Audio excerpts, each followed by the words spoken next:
Welcome back to Good Day State Line. Tim Mahoney back with us tonight. We're sitting in a new spot. I know, I feel like an anchor person tonight. This is great. And we're not talking about Britney Spears. Thank goodness. I think we've exhausted that topic. In a good way. I thought we would actually still have to talk about her at this point. So I'm kind of glad that she's on her own. She's got this. And so we are going to talk about something else. I hope her 2022 is fantastic and there's nothing that is newsworthy other than something positive. Yeah, well, she's probably going to get married. So I hope that's it. I hope that's her 2022. But we are going to talk about something else. We're going to get to Project Roadblock. But before that, we're playing a game. Producer Emily is like, well, she wants to be the Wizard of Oz. She's like got a mic on, but she doesn't want to be here. So she's going to read the question. I've been on camera a lot. Over there. All right, you ready? Yeah. True or false? The first New Year's Eve ball drop was in Times Square in 1905. Oh, we're supposed to hit the button if we know. If you know. I'll let you do it. False. It is false. People began celebrating New Year's in Times Square as early as 1904, but the first ever descent was 1907.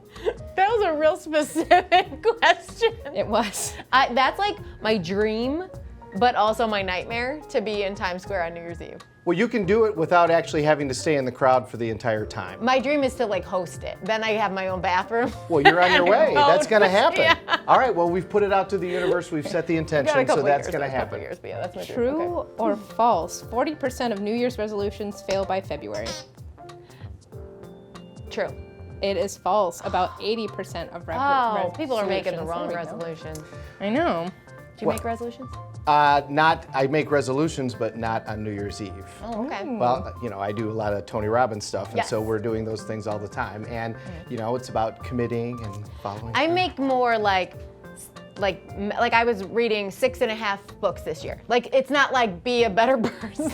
Not that I don't want to be a better person, but it's very measurable is what I try to do because I think it's easier to achieve. Oh, well, number one is it's got to be specific. Yeah. Okay, if you just say I want to lose weight, okay, well that's not going to be helpful because if you lose a pound, then you've accomplished your goal. Right. If you say I want more money, well here's $1. Now you have more money. That sounds so fun, a goal is a dream with a deadline. Yeah. So it's got to be specific, and then it's got to be outcome oriented. All of those. So those people who are dropping by February, you need to Be specific. He can help you at a different time. Be specific, for sure. True or false? More than 1 billion people watch the Times Square ball drop ceremony each year.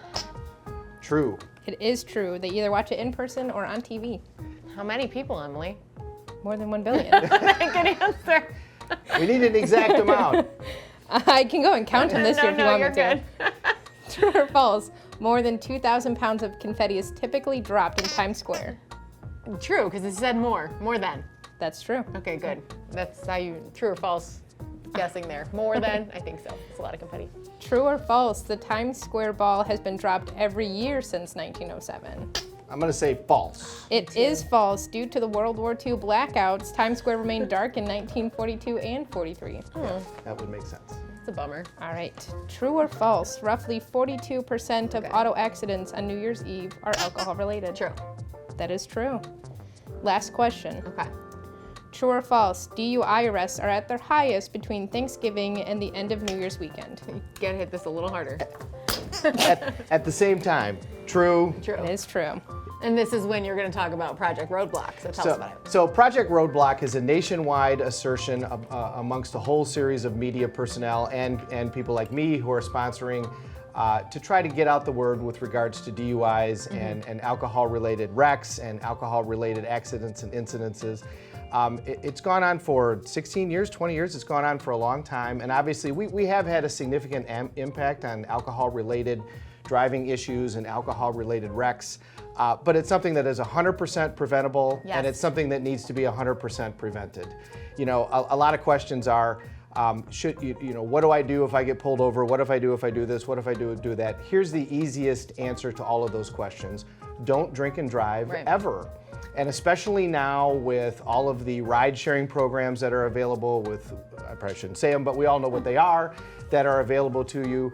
With the designated driver programs that are out there, the easiest way to do it is to just not drink and drive. I mean, trying to figure out, am I 0.1, am I 0.08, am I 0.04? That's next to impossible to try to figure out to do. If you're gonna have drinks, which if you wanna go have drinks, go out and have drinks, have a great time. But don't get behind the wheel of a vehicle. I've been on both sides of this situation. I early in my career represented people who were the ones who were drinking and caused the wrecks. And now I represent the people who are left with the aftermath of losing a loved one because of the wrecks. And they're horrible. I mean, these situations are horrifying, and there's no winner. And whatever the outcome is, it doesn't scratch the surface of what everybody has suffered.